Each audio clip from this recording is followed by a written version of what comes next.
Hi, welcome back. And if you wanted to learn how to do this office wear, watch my video. Now you have to use this kind of socks that will be used as the top of her clothes. And then I'm going to cut the bottom part of the socks, so I'm going to fit this to the doll. Now I'm gonna fit it to her to see and estimate her size.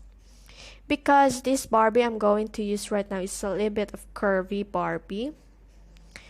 So I just have to estimate, and then this part I'm going to cut this out. And then I'm going to cut the sides of the socks. Now I'm gonna flip this right now to start or proceed with sewing. And I'm gonna sew right now.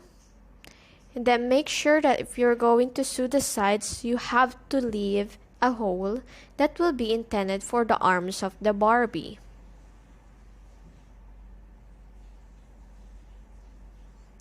And now it suits her. I actually plan to make a skirt for her to complement the blouse and sew it. I hope you like my video and please subscribe. Thanks for watching.